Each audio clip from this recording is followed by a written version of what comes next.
Okay, I will officially call the July 7th organizational meeting of the Traverse Bay Area Intermediate School District to order as protocol and outlined in our board policy. As superintendent, I will conduct the meeting until a president is elected.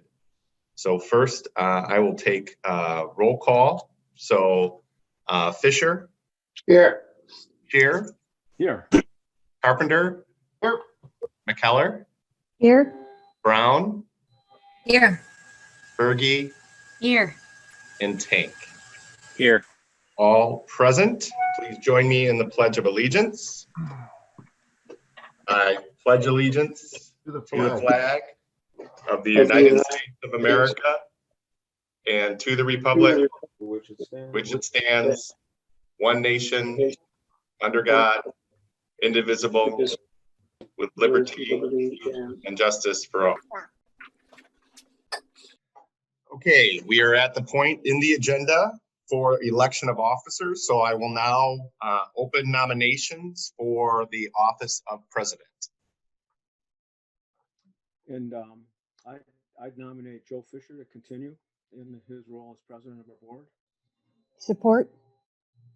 All right, I have a nomination for Joe Fisher and support. Are there any other nominations? Hearing none, I will accept a motion to close the nominations. I'll make the motion. Motion by Berge, support by Carpenter to close the nominations. All those in favor of closing the nominations, please signify by saying aye. Aye. Aye. Aye. Opposed, the same. Nominations closed, and now we will vote on Joe Fisher as president. All those in favor, please signify by saying aye. Aye. Aye.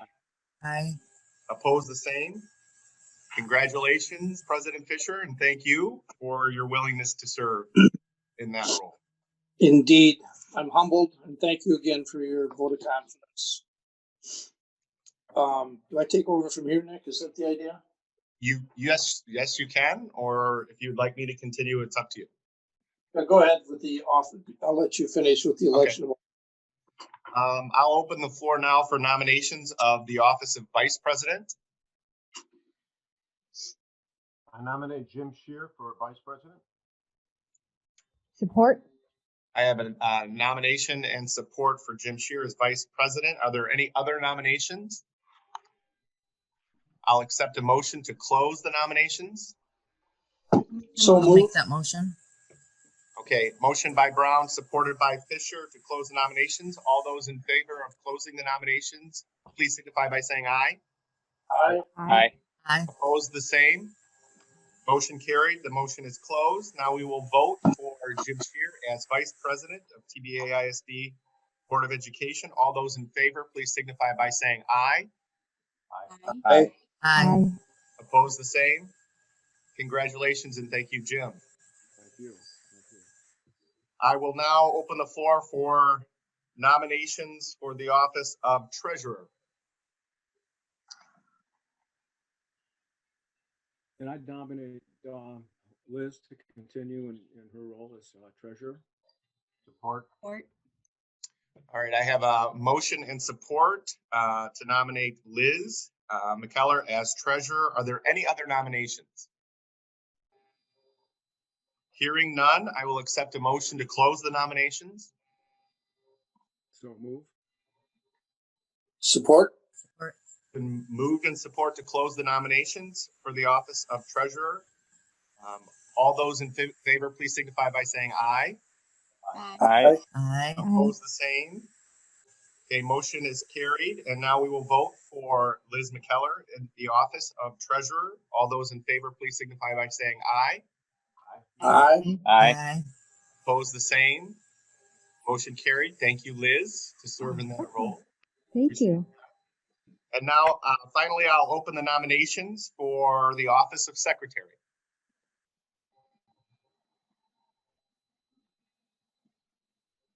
I will nominate Rachel for that position. Support. Okay, it's been motioned and support to nominate Rachel Berge of the office of secretary. Are there any other nominations? Hearing none, I'll accept a motion to close the nominations for secretary. I'll make that motion. Support. It's been motioned and supported. Thank you. All those in favor of closing the nominations, please signify by saying aye. Aye. Aye. Aye. Oppose the same. Motion carries. We will now vote for Liz McKellar as for the office of secretary. All those in favor, please Nope, signify. nope. It's Rachel. Rachel, thank you. Rachel Berge as secretary. All those in favor, please signify by saying aye. Aye. Aye. Aye. Aye. Oppose the same. Motion carried. Thank you, Rachel. And my apologies. Yeah. At that point, we have the election of officers, President Fisher, and we can now go to item E, establishment of signatories. All right. We're on item E, establishment of signatures.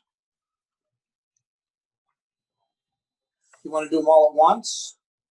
Or do we do them individually? Got signatures, depository, per diem. Correct. Are you doing that, Dr. Segler? Or is You know, Linda? I believe that each of them are a resolution. So to be safe, we probably should take them separately. Correct. So if I could get a motion to establish a resolution, to pass the resolution, that would resolve that myself, the assistant superintendent for special ed, assistant superintendent for career and technical ed, assistant superintendent for professional learning and innovation, and the chief financial authorized be authorized to sign checks, contracts, agreements, and purchase orders. Make the motion. I'd support. Okay. So we have a motion to support. Any discussion? Go ahead. Shear, Yes. Carpenter, Yes. McKellar, Yes. Brown, Yes. Berge, Yes. Tank, Yes. and Fisher. Yes. Motion passes. Thank you. Okay, depositories, there's a list.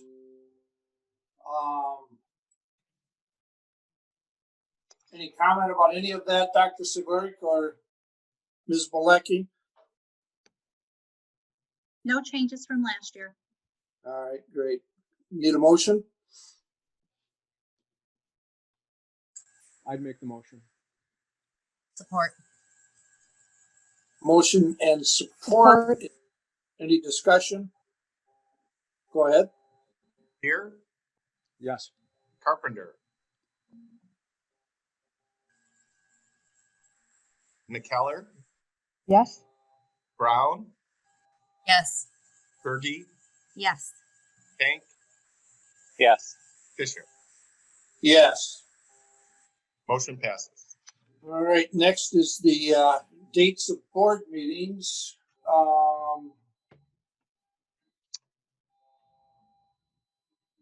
All right.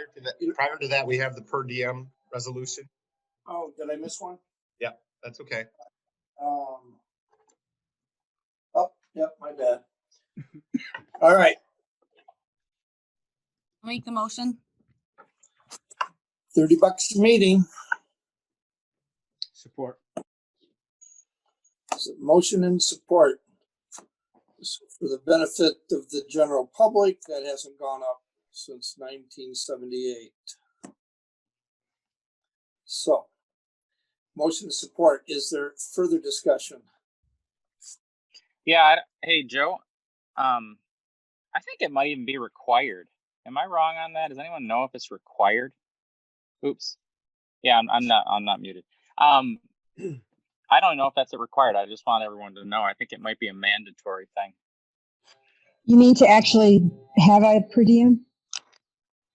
Yeah. I could be wrong, but it doesn't really matter, but I just want everyone to know it may be actually mandatory. Well, if they're going to mandate it, they're going to increase it every year. All right. Any further discussion on the per diem motion? Go ahead, Dr. Spark. Shear, Yes. Carpenter, Yes. McKellar, Yes. Brown, Yes.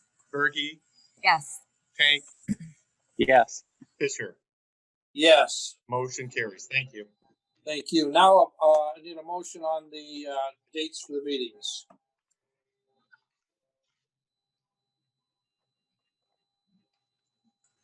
I'll make that motion. Support.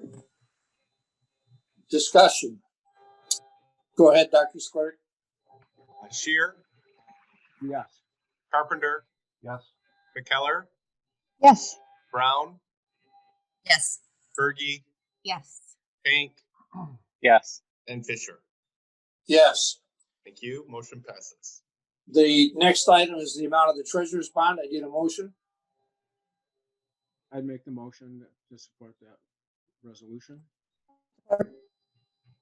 There's a motion to support. Is there any discussion? Go ahead, Dr. Sklarek.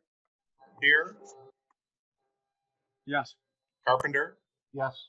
McKellar, Yes. Brown, Yes. Berge, Yes. Tank, Yes. and Fisher. Yes. Motion carries. Thank you. And final item is the, designation of legal counsel. I assume that, is that, I don't know if I'm finding, is that true?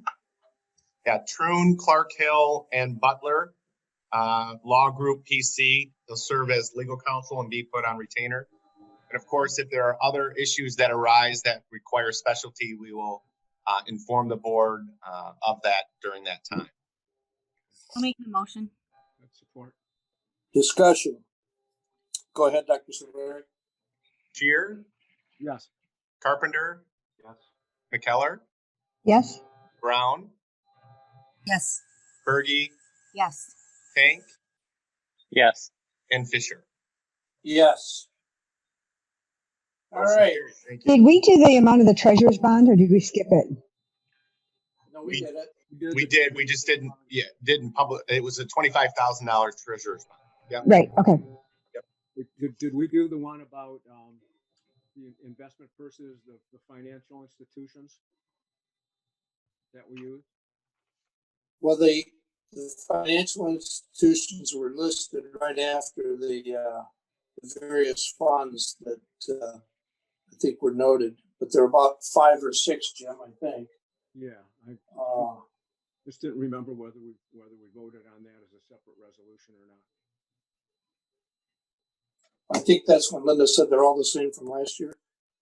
Oh, okay. All right. Thank you. Yeah. So, if I'm wrong on that, Dr. Sklarek, let me know. No, I think we're good. Okay. All right, then we've concluded the organizational part of the agenda, and we can move on to consent grouping. Need a motion on that. Well, President Fisher, can we go to the regular business approval of the agenda and then welcome visitors? You know what? I got to get on my game here a little better. I'm working off 2 devices, so making this job a lot more difficult than it is. Okay, I need a motion to approve the agenda. So move. Support. Discussion. All in favor, say aye. Aye. Aye. Opposed, same. All right. Welcome visitors. And I also want to note that I saw a new face for the first time. Welcome to Matt Olson. And I see he's on the agenda later on, but wanted to note that he's attending our meeting today and happy to have you on board. What do we have, Brandy, or Renee? Anybody waiting for public comment? No, Mr. Fisher, there's no one in the public comment section, but unless those that joined the meeting would like to make public comment, feel free to do so. We'll pause for a second, see if anybody changes their mind. Doesn't appear so. Okay. Now I can go to item 3, action items. Is that correct? Correct, sir. Yep. All right. Need a motion on the consent grouping, please. I'd make the motion to approve the items under the consent agenda. I'll support. There's a motion and a support. Is there discussion?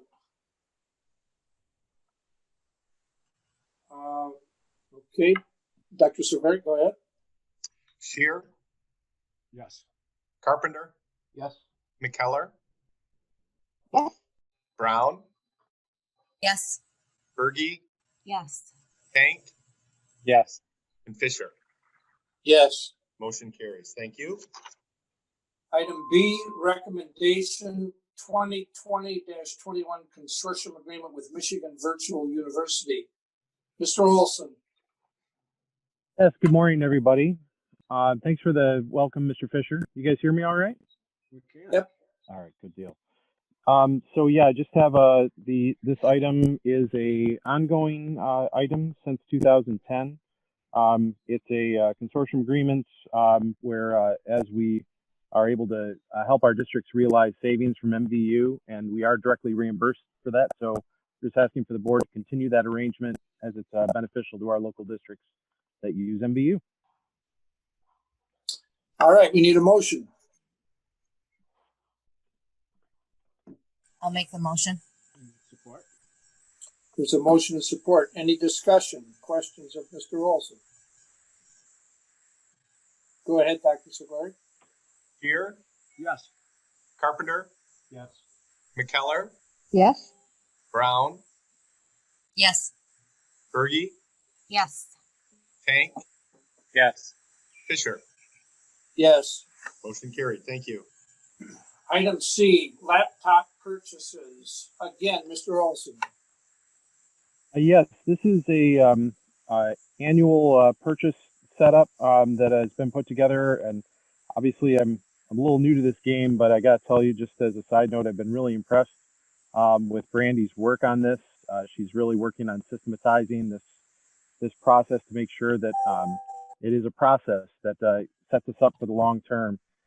So it's a number of laptops, Chromebooks, including some carts, to ensure that we're keeping up with our technology and not getting behind the 8 ball with getting older equipment that's not working. So the numbers are laid out. It's a total of $229,402.48. I make the motion to support. I'll Yes. second. All right, we have a motion and a support. Any discussion or questions once again? Go ahead, Dr. Severk. Shear, Yes. Carpenter, Yes. McKellar, Yes. Brown, Yes. Berge, Yes. Tank, Yes. Fisher. Yes. Motion carries. Thank you. All right, item D, recommendation contract with Cat's Corner. Ms. Grayling. Good morning, everyone.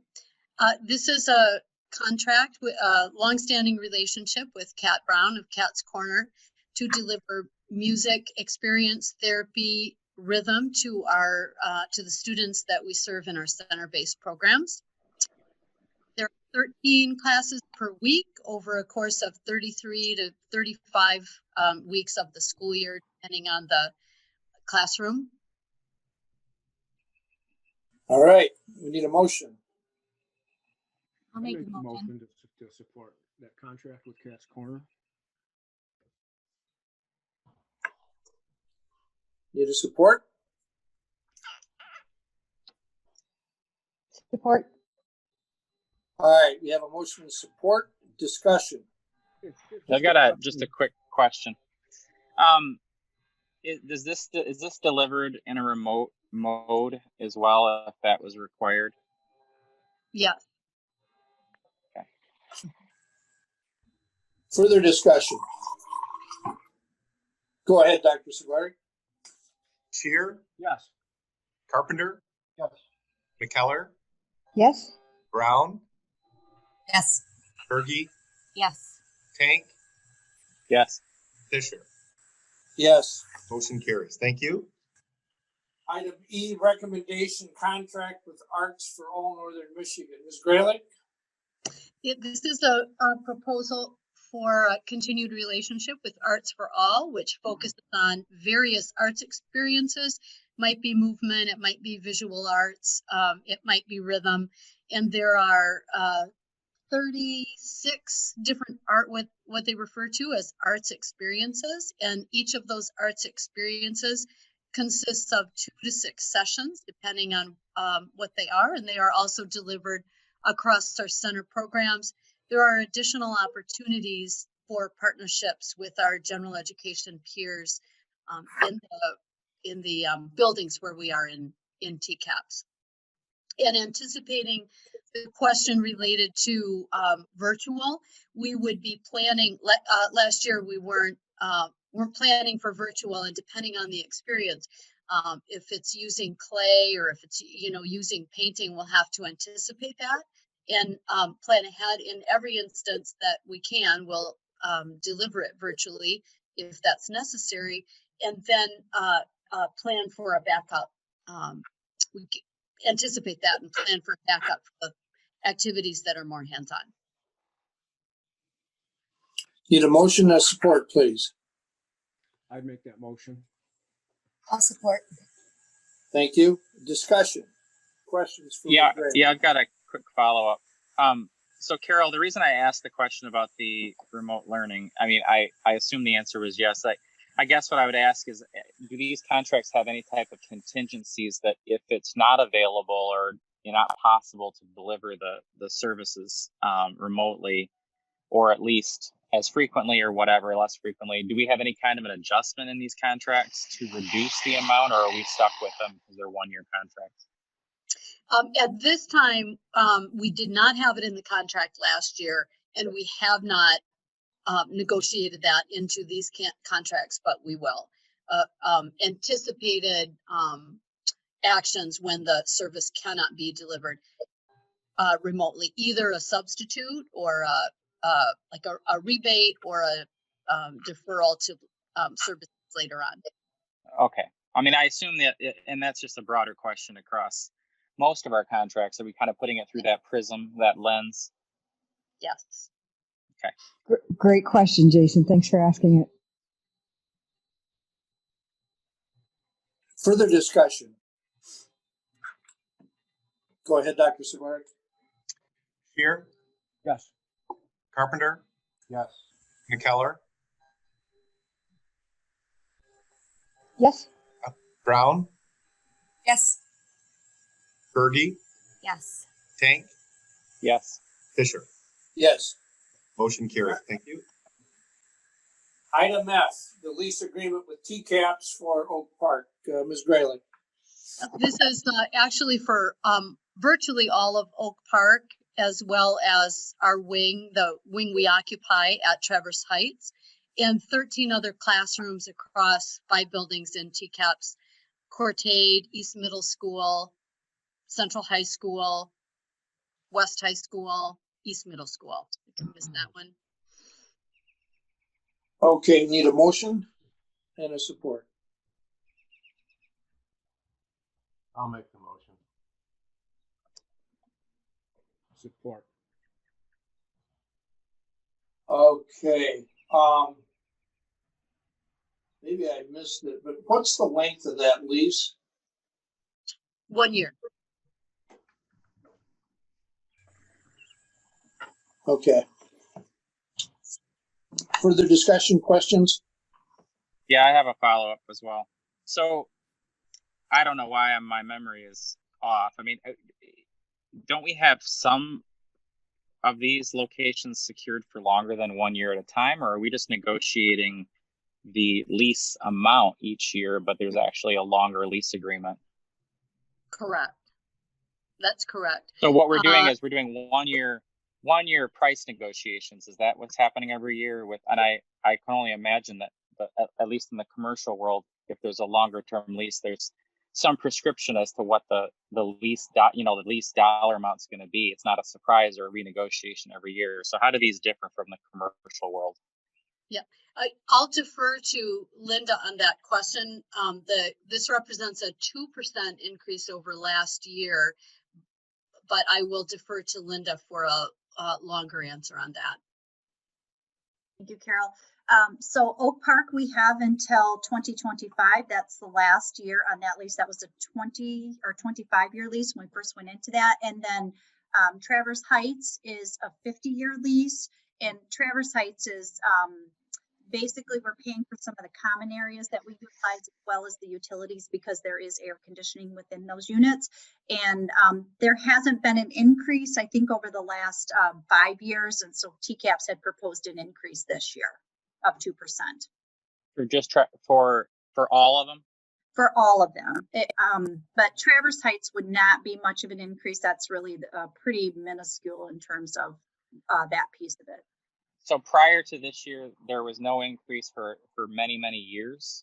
Correct.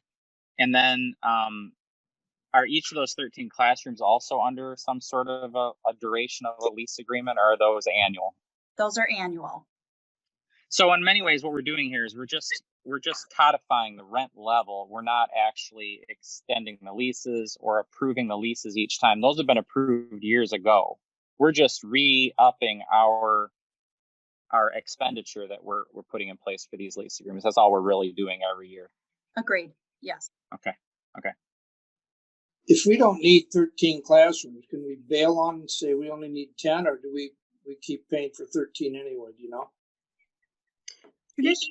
Go ahead, Carol. Well, each year the classrooms that are not a part of the buildings we identify what we need. For example, we have had 4 classrooms at East Middle School and 2 at Central High School. One of those classrooms has now moved up. We don't need it at that age level. We need it at a different age level, so it's in a different building. But the number of classrooms in those 13 is determined every year. It's not a set amount. So it's pretty flexible then, sounds like. Mm-hmm. Any further questions, comments? I should know this, but people attending those Oak Park and those different classrooms, do we provide that transportation? We do not. It's offered under we do provide it in that it is provided by Dean Transportation, and we hold that contract on the behalf of the consortium, which includes all districts except those in Leelanau County. The districts are billed back for the transportation, at a rate of 28%. So in the future, would there be value in looking at taking over the Interlochen School, which is no longer a part of the Traverse City District? So great question, Jim. And just a reminder to the board, next year we will enter into some of our phase 2 goals. And one of our phase 2 goals in our sale and our long range strategic plan is to assess, identify, and plan on facility needs. And so recognizing that the lease in Oak Park is 5 years out from expiring, and we have a variety of other needs and different programs that are growing. Linda and our team will be working diligently and assessing what those needs are, working with a contractor that we've worked with in the past to really get a really clear picture and then come to you with a recommendation on a path forward. And that path forward might look like, negotiating and extending leases. It may look like recommendation to purchase facilities. There's a variety of ways it could go, but I want to let the board know that it is a priority and a goal of ours this year to really dig deep into that. And I want to thank in advance Linda and her team for spearheading that. I have a quick question on that, on Jim's question. So some of these programs, however, some of these classrooms, I'll say, I'm only assuming that there's a advantage or a benefit to having them embedded within these schools, the middle school, the high school, as opposed to a completely center-based program that's separated. Is that fair to say, Carol, that we actually are, from a philosophy standpoint, we wouldn't necessarily rehouse those classrooms elsewhere, even if we had a facility? Absolutely.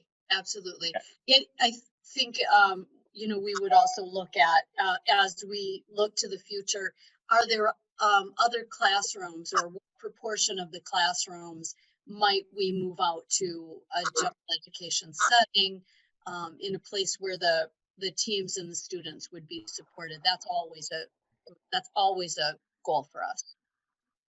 It's not an all or none, I guess, is what I'm saying. It would be a mix and a match, and it would just be optimization of where it's best delivered. Yes. Further comment, further question? Dr. Severik. Shear, Yes. Carpenter, Yes. McKellar, Yes.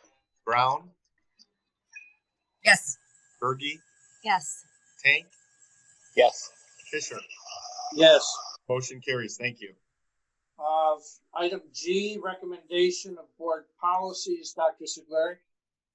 Per our board policy sequence, this would be a second reading and adoption of policies 2412, 2414, 336201, 436201, 4162, 6107, 8210, 8400, 8462, and 8600. Looking for a motion, please.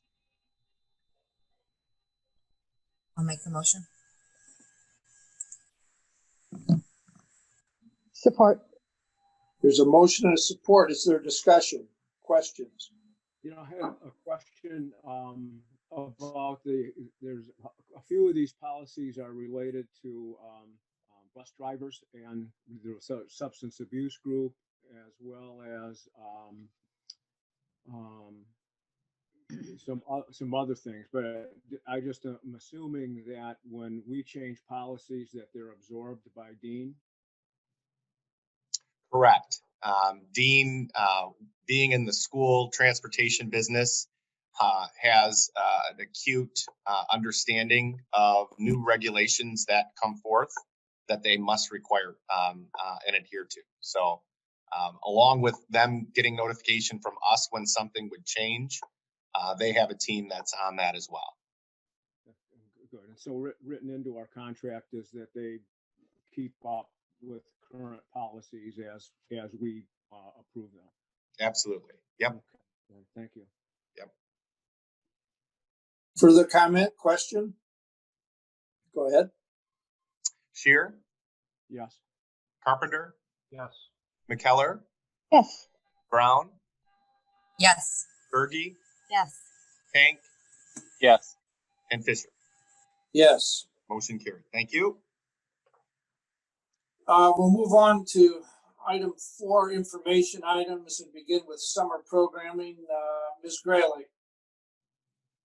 So this is just a report on our proceeding with summer programming following the expiration of the governor's executive order 2020-65 that allowed for remote learning. So we will begin in-person instruction with students attending our 200-day programs, 200 days mandated by Michigan administrative rules for special education. And those are programs for students with severe multiple and severe cognitive impairments. And those are housed at, for the summer, at Traverse Heights and at Life Skills Center. And they'll operate Tuesday, Wednesday, Thursday, beginning July 21st through Thursday, August 13th. And we will also operate 2 days a week our enrichment program at Oak Park, primarily for students on the autism spectrum disorder. And 1 day a week, we will be offering remote instruction for students there. Neat. Questions of Carol? Sounds like a full plate for the summer. Yeah, I have a question. So can you compare and contrast that with? We need a motion and support first. Oh, okay. It's just an information item. It's not an action item. I'm sorry. Yep. Okay. Go ahead.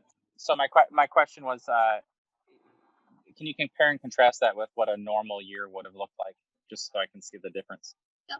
In a normal year, we would take a break of about a week after the school year in June ended, and we would operate for June, and we would take a full week off over the 4th of July and Cherry Festival, and then we would operate again and perhaps a little bit earlier than the 13th of August in a normal year.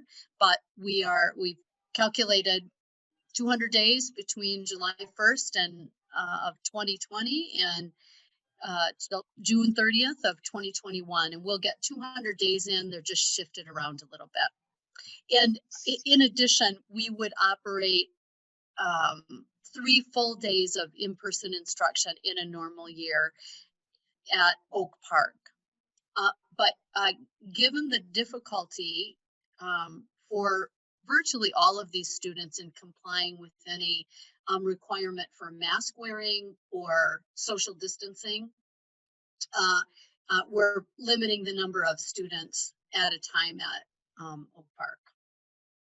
So you minimized it as much as humanly possible, it sounds like, right? To hit the exact 200. Yes. And then repeat the masking and social distancing requirements that we're actually following. Yep.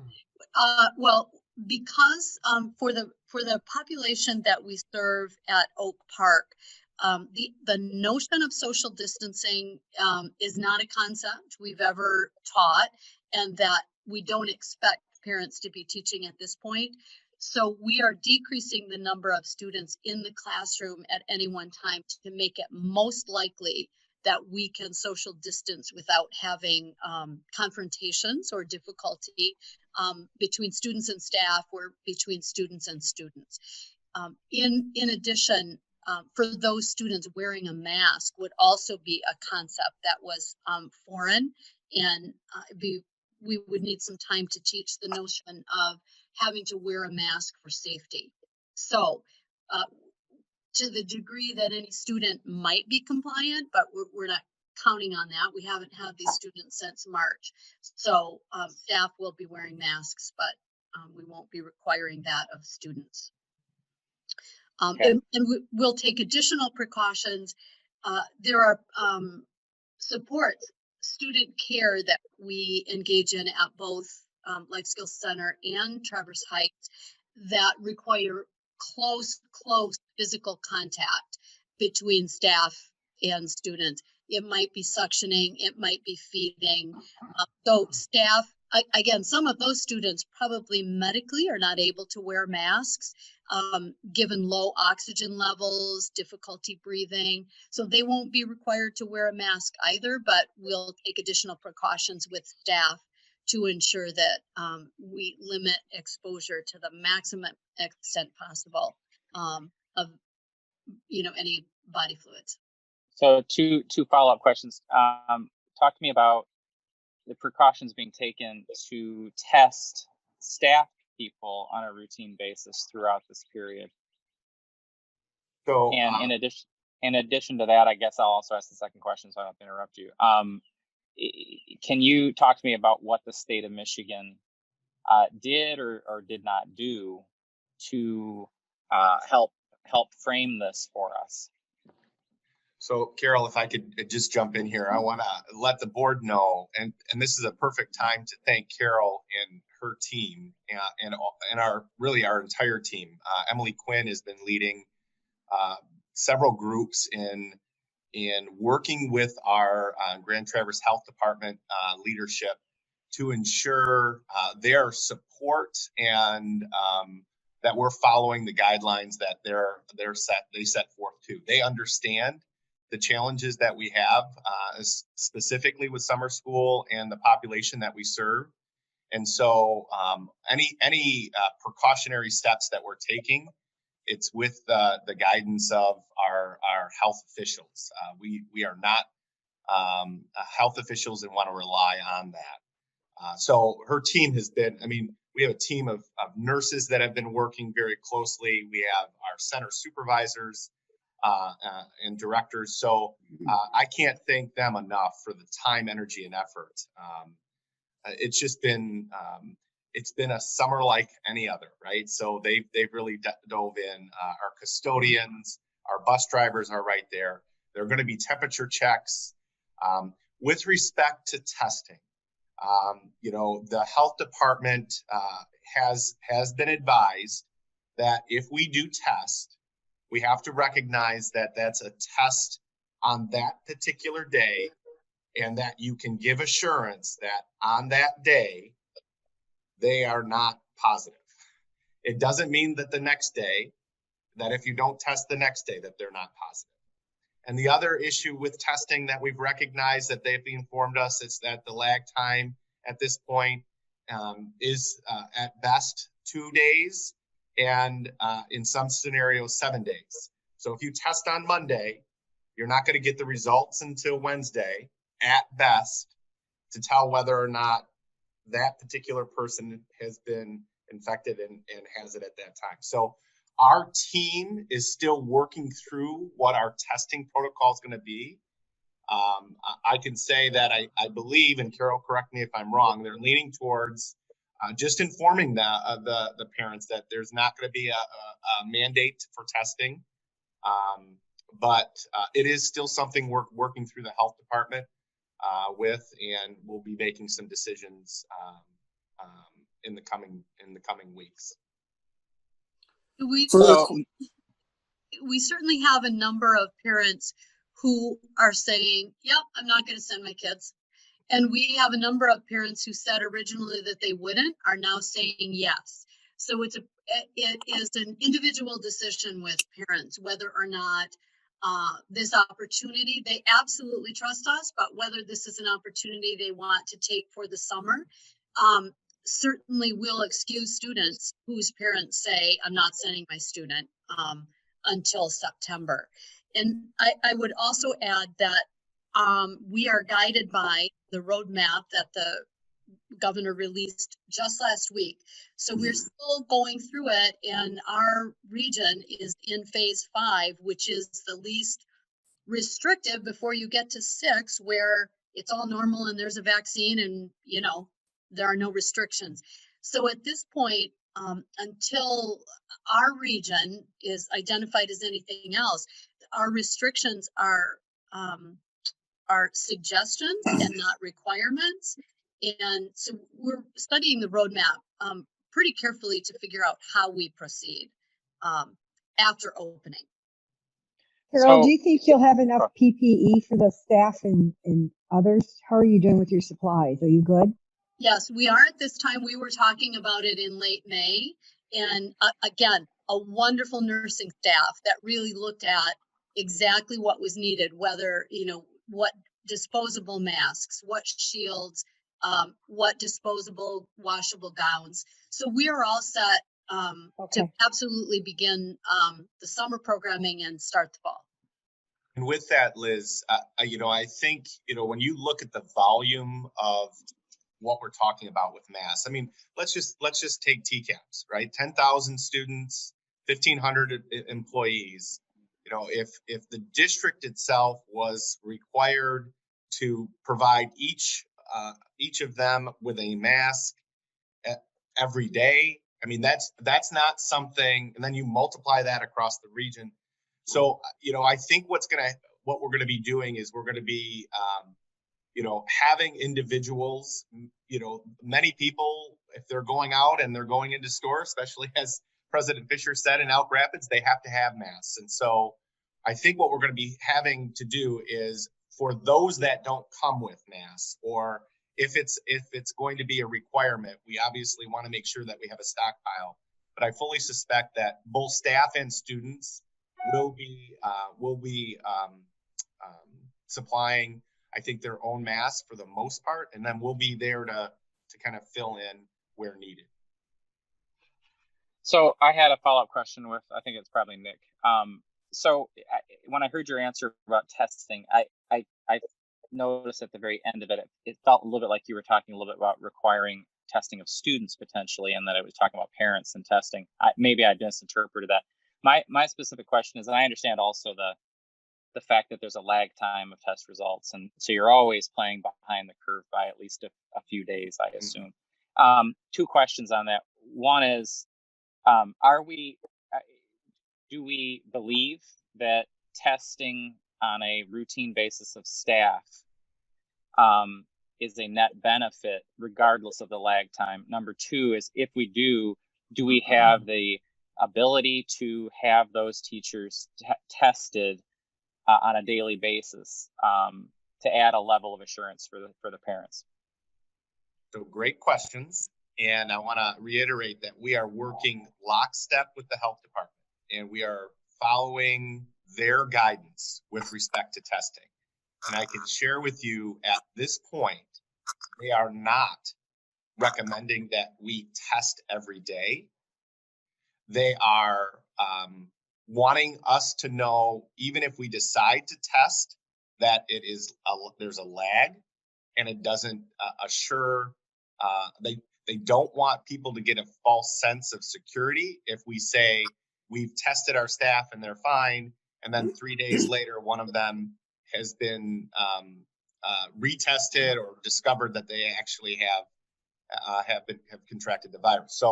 So I don't mean to be evasive with your question, Jason. I believe testing is important. It's critical for contact tracing and assuring that we mitigate the spread.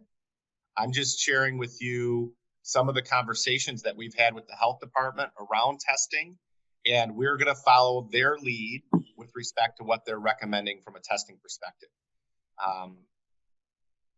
So is that? Yeah. I mean, it's just, I guess I don't claim to have, I'm humble in this statement. Guidelines are guidelines. Other institutions are other institutions. We're talking about a relatively minimal number of staff and probably one of the most highly vulnerable student populations at a time when it's prior really to the fall, where we have, a regional sample set to kind of go by in terms of all the schools open, reopening and having their policies set. So we're sort of on the vanguard, and we're on the vanguard in a way that we're recognizing that our uncertainty about this by simply saying, let's make sure we only have the minimum number of days that we have to have to meet the requirement. That tells me a lot. And so I guess my suggestion or thought, it's a humble suggestion or thought, is that we err on the side of massive caution.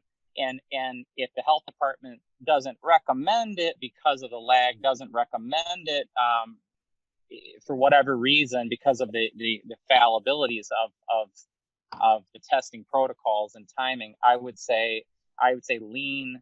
If I were trying to be humble about it, I would simply say lean toward being abundantly cautious with staffing, even if it means that it may send a signal to parents. We can communicate that signal saying that this is not a fail safe. What it is an abundance of caution, and this is what we're doing for our staff as well and for our students. So that's just my statement. But so at this point, our last discussions as a team, obviously temperature checks of all students and staff are going to take place. I mean, there's some precautions that we are absolutely making certain of. The things that that is going to require additional time, energy, and effort, but we're absolutely committed to providing the safest environment. And at this point in time, we are leaning towards at least testing the staff members at the beginning to ensure that we're starting on a safe footing, and then from there, those that fall into that category that would require additional testing would absolutely get additional testing when that becomes necessary. So again, it's not been finalized yet, that we're still trying to work through the kinks and make sure that our plans are in place. Yeah, I want you to know I recognize the massive difficulty with all of this. And I also recognize the fact that it's precedent setting. It can have ripple effects when we go through much larger numbers through most all of our programs and all of our teachers and all of our staff as the months unfold. But and you got my point. There's an old saying in life, you know, when you look at a beach full of starfish that are drying up on the beach, and some lunatic goes and grabs the one starfish and throws them in, and the person next to him says, "What are you doing? There are thousands of starfish that we have to deal with here." You can't. The fact is, it mattered to that starfish, and we have a small, tiny program here in the summer, and we have a small more portion of staff, so we can do things with that one starfish at this point, possibly. So that's my only statement. But I totally get the difficulty. I'm not second guessing it at all in any way, shape, or form. It worries me that we're sort of timing wise this is foisted upon us with a population that is probably the most vulnerable physically, from a healthcare perspective, at a time of maximum uncertainty of how this is going to play out. And that kind of ticks me off that this is the timing of the situation. So, Yep. Further comments? I think to your various points, Jason, that the one thing that has become apparent to me since the shutdown in March has been the dedication of Dr. Seglerik and his team, making certain that the safety of staff and students alike are accomplished to the best of their ability and given the information that we know. So, got to get my agenda back up here. Dr. Seglerik, I think you're next. Is that correct? Yeah, I want to just let the board know that we are exploring. Troon Law Firm has now developed school board policies and procedures, and are offering that to districts. With Troon being our lead attorney, and obviously we're a client of theirs, we are exploring making the transition away from Neola policies and going towards Troon policies. So it's well underneath the threshold for financial threshold for board approval. It's a service, but I do want the board to know, I think that it's prudent to have those that are going to be legally representing you in any particular matter to be the ones that are developing those policies by which you're guided. I will say that the volume of policies that we're existing now will be reduced to some extent, to a great extent. I don't think it's going to change the sequence by which we adopt our policies. There'll still be a first reading, 30 days out there for public comment, and then a second reading and adoption at the next board meeting. So that sequence will remain the same. But want to let you know that we are exploring that. We're looking and anticipating it'd probably be a January 1 transition.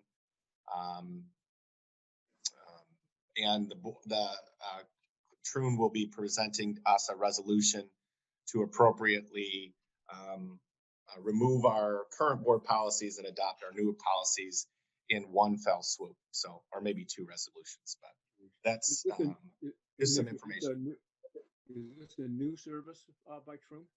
It is. Yep. This over the last year is when they've developed the policies. They piloted it with a couple districts and it's gone well, and more and more districts will start to come on board, I think.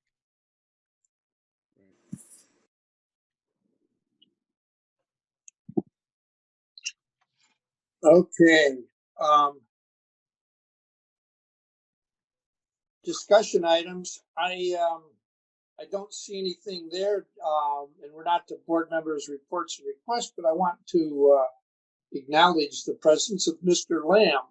And maybe, I enjoy catching you off guard whenever I can, but anything you'd like to share with us as far as the challenges that you've had over at the Career Tech Center?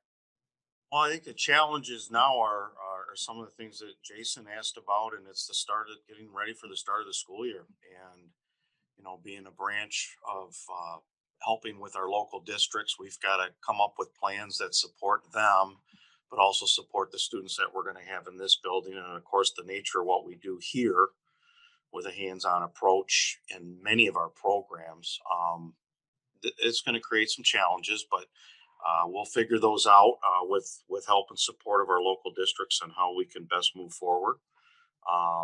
We've got teams talking and meeting and CT programs around the state talking and trying to set up curriculums in case we do fall into a situation where we have to go blended instruction or remote instruction. So there's significant challenges there, but the team in this building is working on a couple specific programs that we've been asked to chair, and we're going to move forward and be ready for the fall.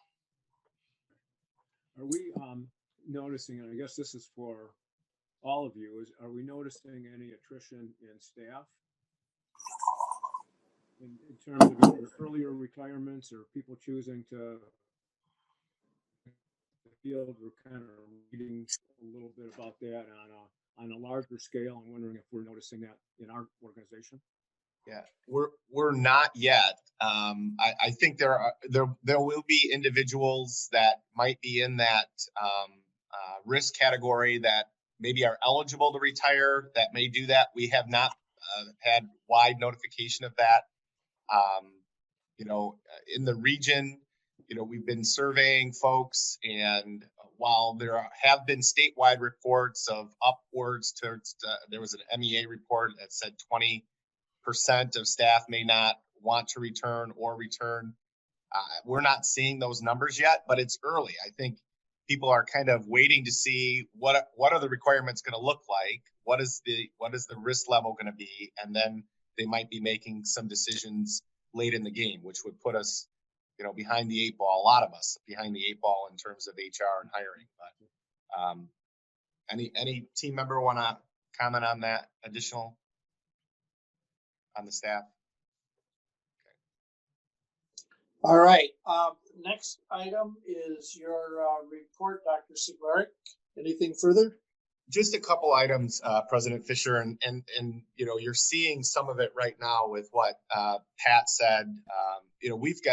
We're so fortunate to have a really talented team of individuals that are highly engaged in state level conversations. Pat and his team on the CTC side, Linda on the finance side, and being on the cutting edge of the information to provide to our local districts. Matt, with his experience as a local school superintendent and the great connections that he has with our local districts, will be leading our regional superintendents in some really difficult lightning rod types of conversations this afternoon, such as a region, are we going to take on and say that masks are mandatory, or are we going to give locals our flexibility on what that looks like? And so those are big conversations, and I'm really excited to have Matt on the team to be able to lead them. And certainly, last but not least, I want to just say Carol has been instrumental in the work at the GELN work with MAISA. They are the ones that really have influenced the governor's return to school roadmap. And there were only a couple of individuals that were given the task to be the technical reader of that final report, and Carol was one of them. And so everyone recognizes her talent. And I'm a little bit nervous that more outside of our organization are recognizing that and are going to be trying to steal her away from us. But we have to also be mindful of her workload. And so I just wanted to publicly thank all of our team members for what they're doing, not just for our individual schools, but for the state and the region. Super exciting to be a part of this team. The other thing I want to just let you know, yesterday I was, this is the week that I typically am down in Washington, D.C. with colleagues from across the country, meeting at the executive level with AASA, our national association, and then doing some lobbying, and all of that has been done virtually. And so yesterday I had an opportunity to connect with colleagues from across the country, and just share with you that the challenges that we're facing are not unique to Michigan. We had long, deep conversations with colleagues from everywhere from South Dakota to California to New York, and everyone is wrestling with what does it look like. There's a recognition that we need to get our students back. There's getting more and more reports out on the risk level with our younger students and the importance of trying to get back to some type of a new normal. And so that's where we're all marching across the country. Everyone recognizes they're in different spots based on where the virus is in their individual community or state. But it is something that we're all committed to, trying to provide a safe face-to-face experience for our students if we're allowed to do so. So I believe that's all I have, President Fisher. All right, board member. I have a couple questions. I have a couple questions for Nick. If it's all right. So I guess I want to make sure I heard that right and just make sure I understand the authorities here. It sounded like Matt is going to have potential discussion with other superintendents about whether the ISD can send down a mandate to the local districts that students must wear masks. Did I hear that? Or whether leaving it up to the local districts for that policy. Yeah. Do we have that authority?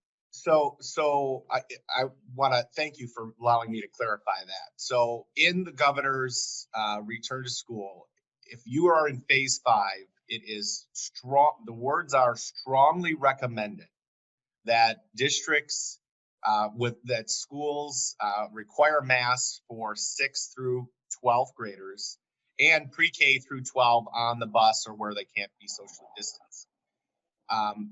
It's strongly recommended, but it's not required, right? And so our local district superintendents and leaders want to have a conversation from a regional perspective on what that might look like. Is it something that we're going to go with the language strongly required or strongly recommended, and therefore are we going to say as a region this is how we're going to approach it? Or is it something that the individual districts want to make decisions on? And so that's just one of many what we're calling lightning rod issues that the superintendents want to have some regional conversations around. Does it make sense for us to stay together on what that looks like? And Matt, I don't know if you want to add or contribute anything, maybe one of the other topics that we'll be discussing.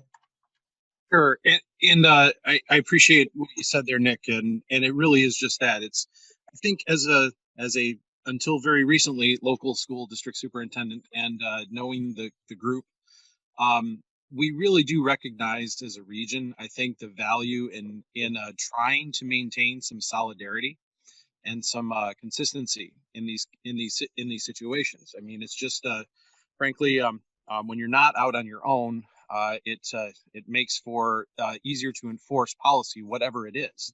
So that's, we're not saying, I don't think we're saying as an ISD that we're going to mandate anything. It's just that I think our role is to try to facilitate the conversation, see if we can get to some consensus to help kind of protect the region as a whole, and give us a little bit more heft behind whatever it is we're going to do.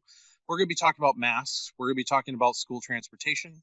We're going to be talking about athletics, and what those things can look like. There's a number of issues. I don't anticipate we're going to get through them all today. Obviously, we've got a number of conversations ahead of us as we navigate uncharted waters. Okay, so it's much more analogous to, let's say, what Michigan did with surrounding states in sort of having that solidarity in terms of their guidelines and the reopening process.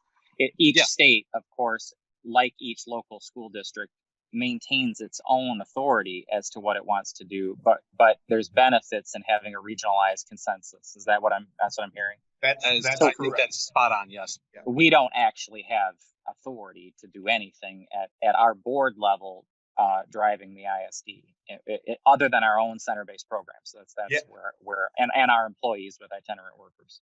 That's correct. In fact, Executive Order 142 requires each local school board to adopt the 3 plans, and by August 15th or a week before school starts, whatever sooner, and then they submit them to us for transmission. So I don't even, we don't even have to approve those plans. They're approved by the local school board. They then submit it to us and we just transmit those to the state superintendent and the treasurer's office. Okay, and then segueing to the second question, which is totally unrelated. Thanks for clarifying that. And this may be deferred to Linda, but it may rest at Nick's desk. Can talk to me a little bit about what we're hearing. I don't know what the process is of the formalization, but I understand that a deal has been struck to some extent. I assume it's a deal between Republicans and the governor's office regarding proration for the 2019-2020 school year, the concept of proration, and federal funds. I want to understand how that impacts our 2019-2020 final budget that we voted on, not that long ago, when it comes with regard to the 1.8 million. Would you like me to take that, Nick? Sure. So what we've heard so far is that ISDs were not included in any of the proration, nor were we given any of the additional federal CARES Act that the state had allocated to fill some of those backholes for the local districts. So we don't know all of the details yet, but that's the blush of what we know in terms of what that will impact the ISD's budget. Okay, and that I'm talking for 2019-2020. That's for 1920. There has not been any there's not been any talk about the 2021 fiscal year. Right. So for 1920, unless I'm remembering the facts wrong, we essentially we removed $1.8 million from our final budget. We then, according to our policy, set our fund balances at 12% across all three lines. Once the audit actually happens, we will have clarity about that 1920, correct? Cut of 1.8 million. It'll be added back to each of the three lines of operation, at which point I assume what that means is that the distribution for 1920 based on that audit in October will then revert to a special distribution for last year's 1920 excess fund balance. Is that how that will work? That is correct. It's the math problem that will calculate after all the revenue is known.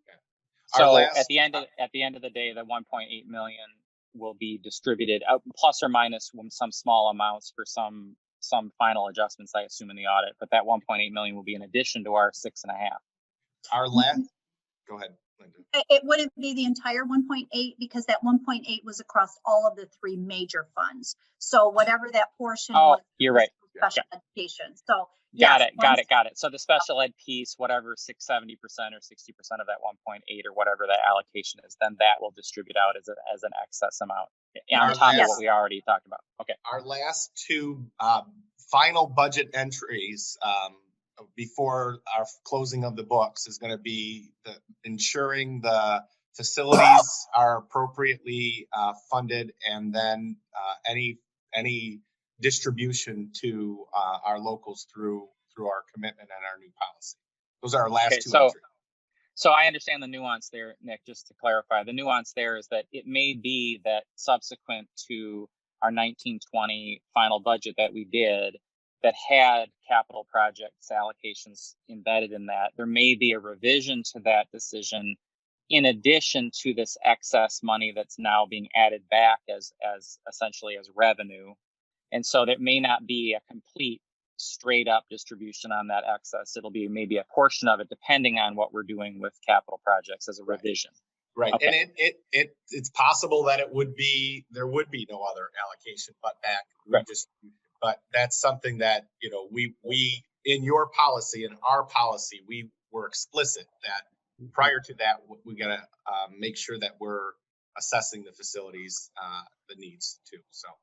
Yeah, it's always the step one. Correct. The implication, of course, is that at the end of 1920 school year, and we're talking about a few weeks ago, we made our assessment on capital needs at that time. Now time informs us of potentially new needs that now spring forward at that point, and then you utilize that first step before doing the second step of a distribution. I get it. Absolutely, and things change. When we first established the facilities discussion, you know, we had a different amount for our annual leases, right? And then that, you know, that changes. So new information comes at us, and we have to ensure that we react appropriately. Okay. All right. Board member reports and requests. Are there further reports or requests? Yeah, I have to say that I was wrong. So that $30, we must pay ourselves something. That's required, but the maximum we can pay ourselves is $30.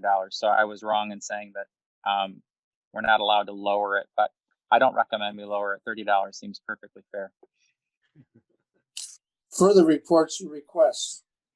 Well, I'd just like to, mention that this is one of many meetings in a row where we've had unanimous agreement on all motions. And Dr. Sigleric, we're coming up on that time of year when we normally have our people from Lansing coming up and talking about